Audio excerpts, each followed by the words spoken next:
I drove this stretch 38 times in one night. 38 times. The same trees, the same signs, the same headlights in my rearview mirror. I know because I counted.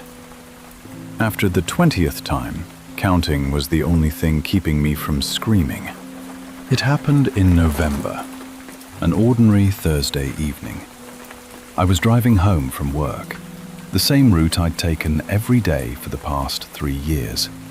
40 minutes on the highway, exit at the fork, 12 minutes on a 2-lane road through the forest, and I'm home. I'd driven this route more than 700 times. I could have driven it with my eyes closed. That night, I never made it home. My name is Aaron. I'm 34. I live in Maryland, work in Baltimore, and home is a small town 40 minutes west. Forest country. Narrow roads, few cars, especially after 8 in the evening. In autumn it gets dark early. By 5 it's twilight, and by 6, total darkness, save for your headlights and the occasional street lamp at a turn. I knew this road. Knew every curve, every sign, every tree that looks strange in the headlights. Knew that at kilometer 23 there's a green road sign, Harper's Ridge, 8 miles. Knew that 1.5 miles past the sign, a dead tree on the right side of the road, split by lightning, shaped like a man with his arms raised. Knew that 2 miles after the tree, a bridge over a creek with rusted railings. I knew this road like the back of my hand. That's exactly why I noticed. Thursday, November, 8:20 p.m. I'm driving home. A podcast plays softly through the speakers. Something about economics. I listen on autopilot and never remember a word. The road is empty. Not a single car coming. Not a single car behind. Just my headlights, trees on both sides, and asphalt ahead. Kilometer 23. Green sign. Harper's Ridge, 8 miles. Normal. 1.5 miles. The dead tree on the right. Normal. 2 miles. The bridge with the rusted railings. Normal. I keep driving. Podcast playing. Hands on the wheel. Thinking about the empty fridge and how I should stop at the store, but it's late. And I can't be bothered. An ordinary evening. And then, a sign. Green. Harper's Ridge, 8 miles. I blinked, checked the odometer. I'd driven 2.5 miles past the bridge. The sign should be far behind me. But there it was, ahead of me. The same sign. The same text, the same distance. I thought they must have put up a new one. Or I got confused. Or I was tired and missed a turn and ended up on a different section of highway with an identical sign. 1.5 miles later, the dead tree, split by lightning, shaped like a man with his arms raised. A chill ran down my spine. Not from fear, from confusion. I clearly remembered passing this tree 5 minutes ago. I saw it. I recognized it. But here it was, again. On the right side of the road. The same distance from the sign. 2 miles. The bridge. Rusted railings. The same bridge. I pulled over, stopped right after the bridge, turned off the podcast, sat in silence, the only sound, the ticking of the cooling engine, and my own pulse in my ears. I was here 5 minutes ago, and 10 minutes ago. The same stretch. Twice. I blamed it on exhaustion. Long week, not enough sleep, eyes barely open. Brain glitching. It happens. I turned the podcast back on, started the car, and drove on. 2.5 miles after the bridge, a green sign. Harper's Ridge, 8 miles. Third time. I felt my heart rate spike. Not panic, not yet. Anxiety. The feeling that something is fundamentally wrong, but your brain can't yet articulate what. I pulled out my phone. Navigation. The blue dot. My car was on the highway. Everything normal. Route. A straight line home.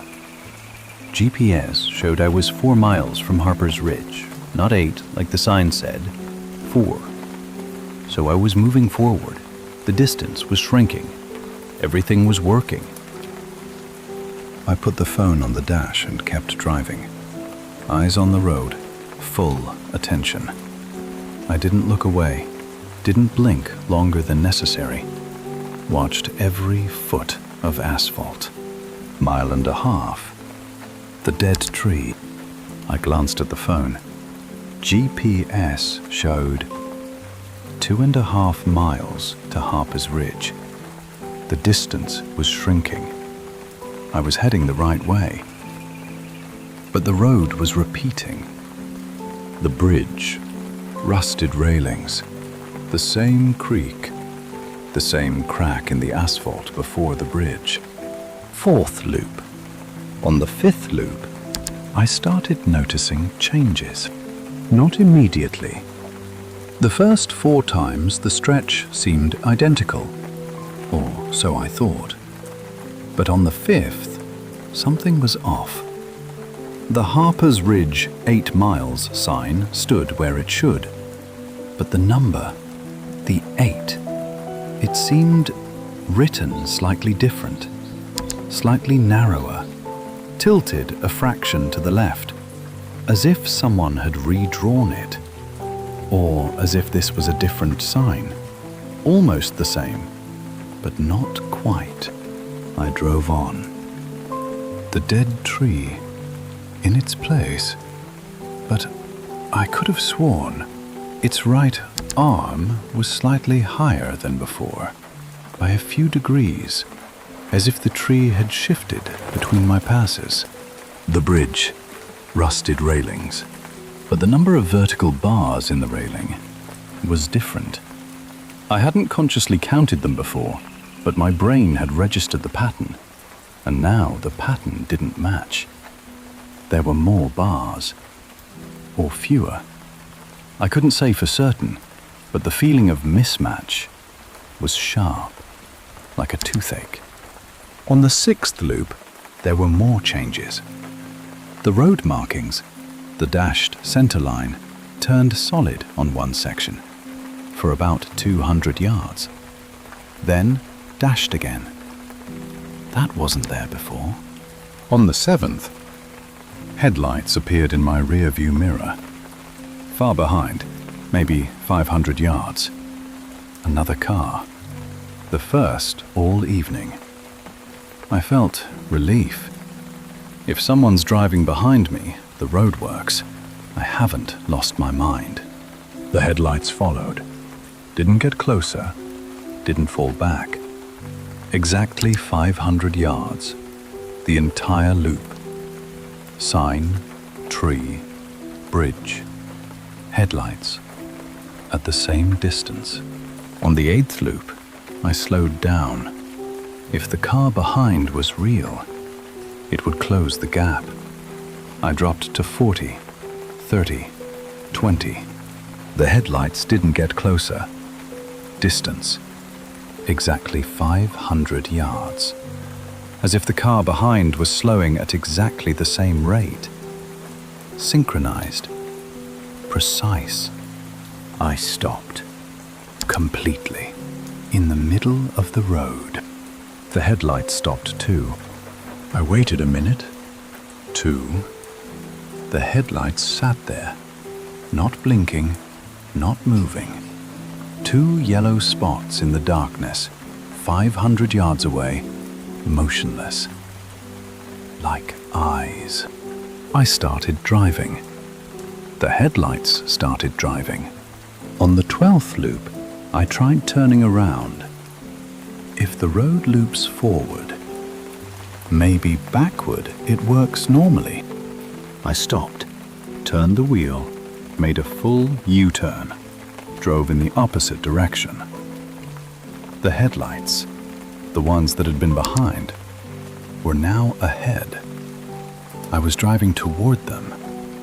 They weren't moving. I drove for 2 minutes. 3. 5. The headlights didn't get closer. Distance, 500 yards, unchanging.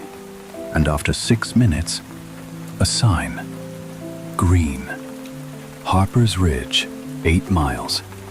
Facing the right direction. As if I hadn't turned around. As if the road had turned me back. I checked the compass on my phone. The needle pointed west. I was heading west, toward home. Everything correct, but the road kept repeating. GPS said 2 miles to Harper's Ridge. The sign said 8. By the 20th loop, the fear was gone. What replaced it was worse. Numbness. My body kept driving, hands on the wheel, feet on the pedals, but inside, emptiness. As if the emotions had run out, as if my brain had burned through every drop of adrenaline and was now running on idle. I started counting out loud. 21. Sign, tree, bridge. 22. Sign, tree, bridge. My own voice in the empty car was the only proof I was still here, that I was still me. The changes kept coming. Each loop, one new detail. Small, as if someone were editing the world between my passes and couldn't quite tidy up in time. On loop 23, the tree stood on the left side of the road instead of the right. On 24, fresh tire marks appeared on the bridge that weren't there before. Sharp, as if someone had just driven through. But no one was there. On 25, the bridge had no railings at all. Smooth concrete walls on both sides, as if railings had never been installed. On 26, the railings returned, but a different color. Not rusted. Red. Freshly painted. I could smell the paint through the closed window. On 27, the sign was blue instead of green. Same text, same font, but a blue background. And the distance, not 8 miles, 7. For the first time in 27 loops, the number had changed, as if I'd finally moved. 1 mile in 27 loops. On 29, I noticed the trees on both sides of the road were closer to the asphalt than before. By a yard, maybe more. As if the forest were slowly narrowing, as if the road were getting tighter with each loop, as if something were closing in. On the 30th loop, I saw an oncoming car. Ordinary, grey, like thousands of others. I flashed my headlights. It didn't react. Drove past. I looked at it in the mirror, and my heart stopped. It was my car. Same color, same plates, same dent on the rear bumper from the parking lot in September. Same sticker on the glass. My company parking pass. My car had just driven past me in the opposite direction, while I was sitting in my car. I caught a glimpse of the driver for a split second in the beam of my headlights, A silhouette behind the wheel. A man, my build, hands on the wheel. Face, couldn't make it out, but the posture, mine. The posture I've sat in behind the wheel for the last 10 years. Left hand at 12, right at 6. Back slightly leaned. I looked behind me. The road was empty. No tail lights, no silhouette. As if the car dissolved the moment I stopped looking at it. On the 35th loop, I stopped, got out of the car. If the road won't let me out, maybe my legs will. Night. Cold. Silence. Absolute. No wind, no insects, no distant highway hum. As if the world beyond this stretch had ceased to exist. As if all that remained was this road, sign, tree, bridge, and me.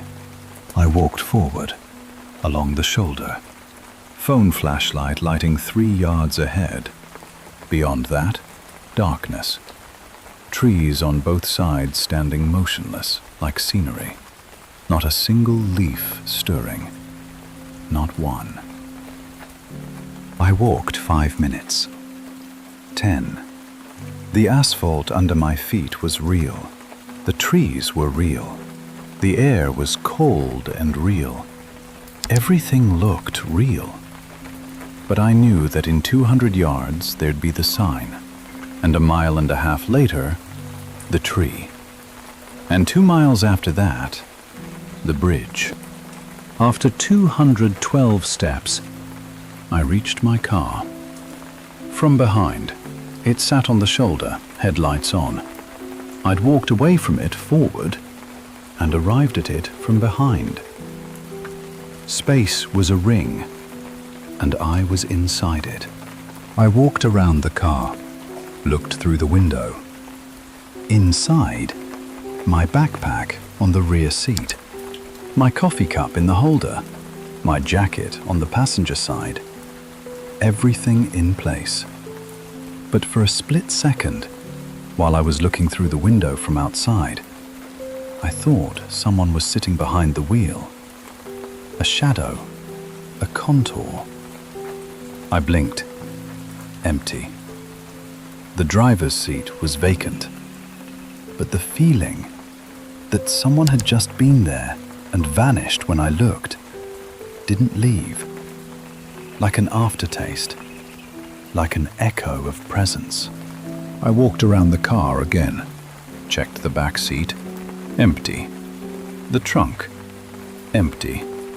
Under the car, with the flashlight. Empty. I was alone. On a loop road. In a 2.5-mile ring. With not a single living soul. Just me, my car, and the headlights 500 yards behind. Watching. I got back in. Closed the door. My hands were shaking. Phone. I need to call someone. I dialed my wife. Rings. 1, 2, 3, 4, 5, 6. Voicemail. Her voice. You've reached Laura. Leave a message. I opened my mouth to say something.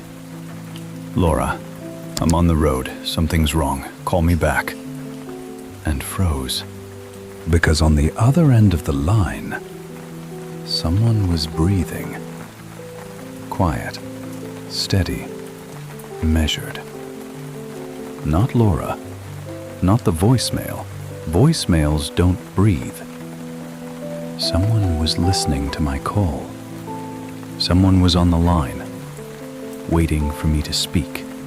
I said nothing. The breathing continued. 5 seconds.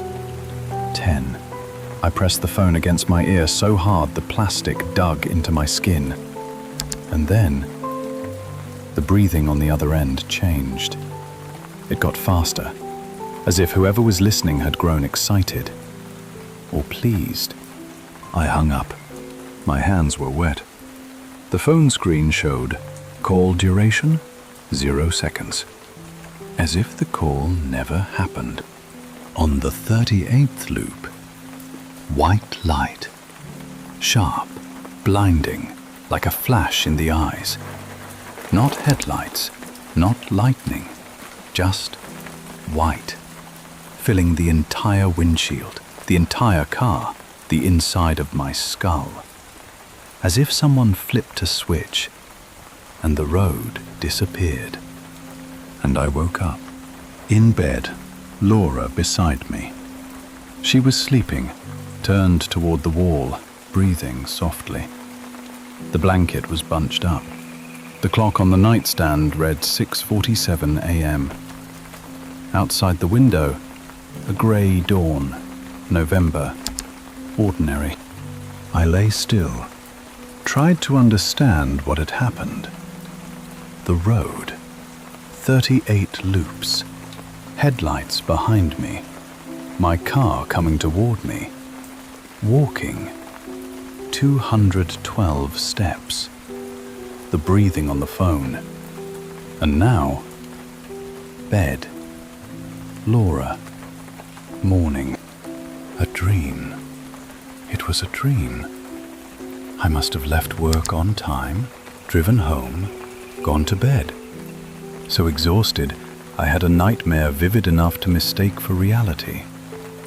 It happens to everyone. I got up, went to the kitchen, made coffee. Laura came in 10 minutes later, in her robe, half asleep, hair a mess, kissed me on the cheek. "How are you?" I said. "Fine. Slept badly. Had a nightmare." She smirked. "What kind?" I started to tell her and caught myself, unable to remember the details. A road, some kind of loop. Can't quite recall. The dream was already dissolving, the way all dreams dissolve in the first minutes after waking. Laura made toast. We had breakfast. She asked what I wanted for dinner. I said, something simple. She nodded, kissed me again, and went to shower. I finished my coffee, looked out the window. An ordinary November morning. Car on the driveway where I left it last night. Neighbor's dog barking behind the fence, like every morning. Mail truck coming down the street. Everything normal. I went to get ready for work. And at some point, I don't remember exactly when, something snagged. Small, barely noticeable, but the dog. The neighbor's dog barks every morning. But the barking wasn't like it usually sounds. It was a recording. Same interval, same tone, same pause between each bark. As if someone had put a recording of a dog barking on repeat. A real dog doesn't bark like that. I went to the window, looked at the neighbor's yard. There was no dog. I turned around. Laura was standing in the kitchen doorway, in her robe, wet hair, smiling. "How are you?" The same smile, the same words, the ones she'd said 20 minutes ago. And in that moment, something in my head clicked. White light, sharp, blinding. I opened my eyes. I was sitting in my car, hands on the wheel, engine running, headlights on, podcast playing softly. Right in front of me, a green sign. Harper's Ridge, 8 miles. I hadn't gotten out. The morning with Laura, the coffee, the toast, the dog barking. I dreamed it. Right here, in the car, on the shoulder. I fell asleep at the wheel and dreamed that it was all over. But it wasn't over. I was here. Sign, tree, bridge. headlights 500 yards behind. I slammed the steering wheel, screamed, then stopped, because the scream went into the darkness and didn't come back, as if the sound wasn't bouncing off the trees, as if the trees were swallowing it. I drove. What else could I do? Sign, tree, bridge. Again. 39, 40. On the 42nd loop, the road changed for real. After the bridge, instead of the sign, light. Lots of light. Red and blue flashes, floodlights, headlights aimed at the shoulder. People. I drove closer, slowed down, and saw a truck, large, with a long trailer, standing across the road. The cab was crushed on one side, and in front of it, a car. Small, grey, my car. Same colour, same plates, same dent on the bumper from the parking lot in September. Only now, the dent wasn't just on the bumper. The front end was caved in all the way to the windshield. Glass, shattered. Hood, folded like an accordion. People stood around. Police, ambulance. A man in an orange vest setting up cones. Someone taking photographs. Someone talking into a radio. And on the shoulder, on the grass, lay a black bag. Zipped.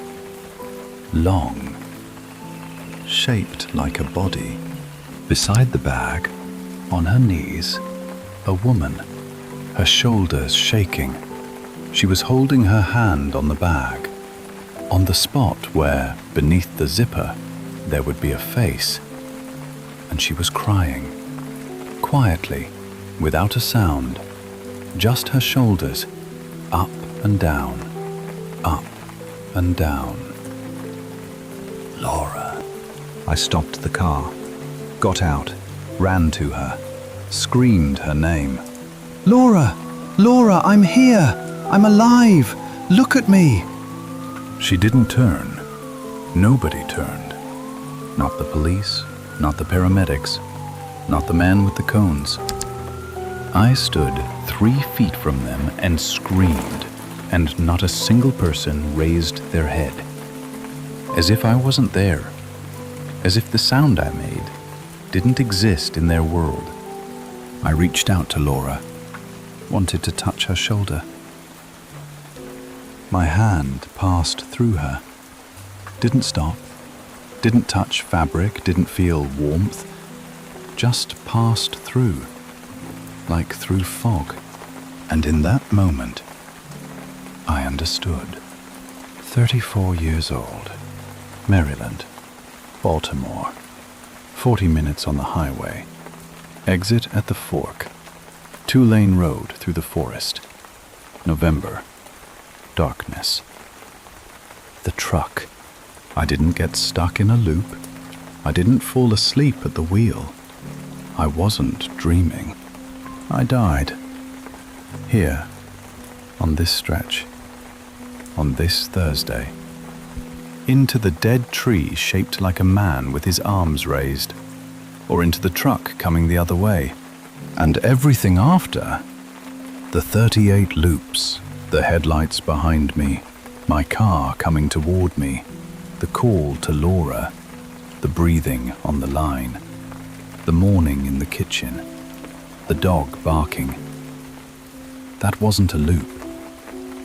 That's what remains when you can't drive any further, when the road ends, but you don't. I stand on the shoulder, watch Laura cry over the black bag that holds my body. The ambulance drives away. The police take down the cones. The truck gets towed. My car gets loaded onto a flatbed. Then, everyone leaves. The floodlights go dark. The flashers disappear around the bend.